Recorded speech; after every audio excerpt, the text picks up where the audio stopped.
Radhe Krishna. Friends, ఈ video చూడండి. మీరు చూస్తున్నది ఒక అందమైన విదేశీ కుటుంబాన్ని. భార్యాభర్తలు ఇద్దరూ కృష్ణుడి భక్తులు. తమ జీవితాన్ని కృష్ణుడి సేవలో ఆనందంగా గడుపుతున్నారు. ఈ కుటుంబం 10 సంవత్సరాల క్రితం భారతదేశానికి బృందావన్ దర్శించుకోవడానికి వచ్చారు.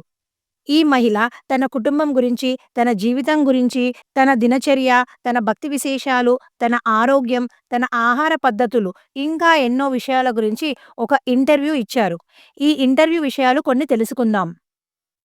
ఈ విదేశీ మహిళ ఆస్ట్రేలియా దేశానికి చెందినది. తన తల్లిదండ్రులు సనాతనాన్ని స్వీకరించారు.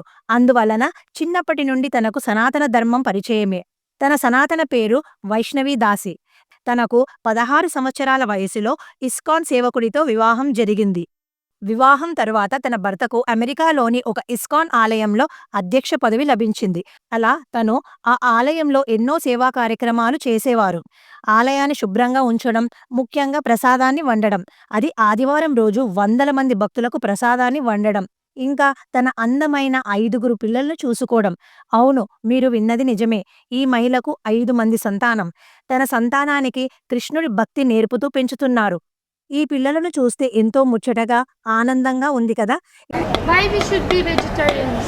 Because animals also have souls, and if you eat an animal, it's basically like eating a human. ఎందుకు మాంసాన్ని తినకూడదు అని అడిగిన ప్రశ్నకు ఈ చిన్నారులు ఎంతో అందంగా సమాధానం ఇచ్చారు. పశువులకు, పక్షులకు కూడా ఆత్మ ఉంటుంది. వాటిని చంపి తింటున్నారు అంటే ఒక మనిషిని చంపి తింటున్నట్లే అని అంటున్నారు. వారికి శ్రీకృష్ణుడు అంటే ఎంతో ఇష్టం మరియు హరినామ సంకీర్తనలో ఆనందం ఉంటుంది అని అంటున్నారు. ఈ విదేశీ సనాతన జంట తమ నలుగురి కుమారులకు మరియు ఒక కుమార్తెకు సనాతన సంస్కృతి తెలియజేస్తున్నారు. అందరిలో పెద్దవాడు ఆలయంలో మృదంగాన్ని వాయిస్తాడు. వారి చిన్న కుమారుడికి పుట్టు వెంట్రుకలు తీస్తున్న వేడుకను సాంప్రదాయ పద్ధతిలో ఎంతో ఆనందంగా జరుపుకున్నారు. వైష్ణవి దాసి తన పిల్లలను, ఇంటిని, ఆలయాన్ని, తన పూజ, జప కార్యక్రమాలతో పాటు తన సొంత business Gopi skirts by Radhika అనే ఆన్లైన్ ఇండియన్ రెస్టోర్ని కూడా నడుపుతుంది.